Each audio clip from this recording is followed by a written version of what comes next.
We are blessed by an Australian icon in the studio today, girls. 2.3 million sales worldwide, streamed over 91 million times. You can watch her on Dancing with the Stars, currently on Channel 7. Maybe a brand new single has caught your attention. Samantha Jade is here!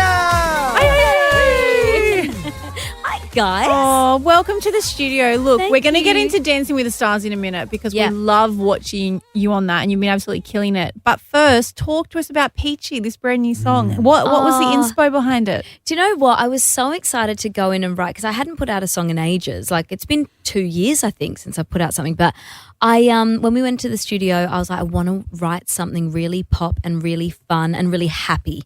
And I'd just kind of written the Christmas song. Yeah. And it's same kind of vibe, like just that really pop, nostalgic. It sounds like the 2000s, that kind of thing.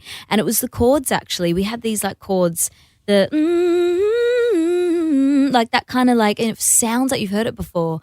And I was like, let's just write something really, really fun. And then we had every lyric except that, now I'm singing life is, and it was that line.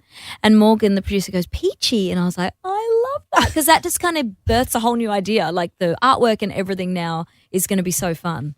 You say you took 2 years off between releasing songs. What was the, why for the break? What was the reason behind that? I just was like, you know, I'd put something out and then I wasn't, not inspired, but I'd written some songs and I was like, they're not it. They're not good enough. And I never want to put something out just to put it out. You know, I want to put something out that I really, really love. So I just took my time with it. Do you not have pressure, though, from the record labels? Oh, yeah. Like, to be able to keep creating? How do you push back on that? They're If you're like, okay. I wrote something that I don't want anyone to hear it. Yeah. I've done that before. And they're like, so you won't just send it? And I'm like, no, because if they like it, then You'll they'll do be it. like, we should put it out. Yeah. I think that's so interesting. Do you get pressure from the music labels as well? And you see it on TikTok, but artists that are forced to make TikToks and then you watch them and they're so inauthentic. And you've got like Michael Bublé like doing a dance and you're like, you're a dad, man. It's cringe. Yeah. Does the label go like, Sam, get up there and you post your TikTok, put a little booty shot on and do a TikTok dance? They used to. I'm really lucky now that I'm kind of in control of all of that. But yeah, I used to like have a social media manager at the label and be like, hey, you need to do this, you need to do that.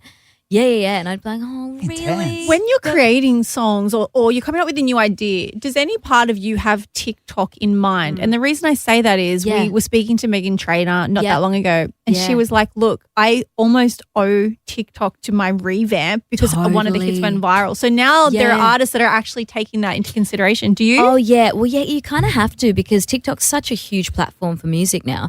And I feel like as well, if you do have a chorus that you feel like lends itself to that world, it's not a bad thing. So yeah, definitely. It's not like front of mind, but I'm like afterwards I always think, what's the TikTok part going to be? You know, because it's always a part of it. Which is the dance part. They're gonna, yeah, exactly. Speaking of dance, how are you finding Dancing with the Stars at the moment? Because you've just had a perfect 10 out of 10 score. Can't relate. Oh my God. Something know what Laura that's knows like. nothing about. Laura was on last season for anyone that missed it. You really don't need to rewatch. You just need to know that she was described as a praying mantis on acid. Craig, who is Don't not agree. particularly very kind. No, you would if you watched it. Sam, I'll text you the footage. He It's was shocking. so mean, and then he said, Laura, you're kind of like moving a lot and you remind me of a praying mantis on acid. But you can't relate to that because you've gotten a perfect score. I just know when it gets to him, I'm like, oh, okay, I'm just gonna get it over and done with. Give me the mean comments. But I've really trained really, really hard. I mean, Gustavo, my dance partner, was an incredible teacher, especially with Latin. Like he taught me. I mean, even just like, it was like heels off, we're going to get our feet into the ground. And you know how they kind of start from like, you have to connect with the floor. And it was like really intense training and very, very hard. And I was at times going like, what are we doing? And then when it got to the day, I was like, oh, I get what he was doing now because it is in my head. We adore you, Sam. The new song, Peachy, is out now. So fun. Like perfect, especially with the vibe of music at the moment. It fits right in. It's like an very anthem. nice. We it's love it. Oh, and keep watching Sam Dancing with the Stars next Sunday, August 4, 7 p.m. on Channel 7 and 7 Plus. We'll see you soon, Sam. Thank you, guys.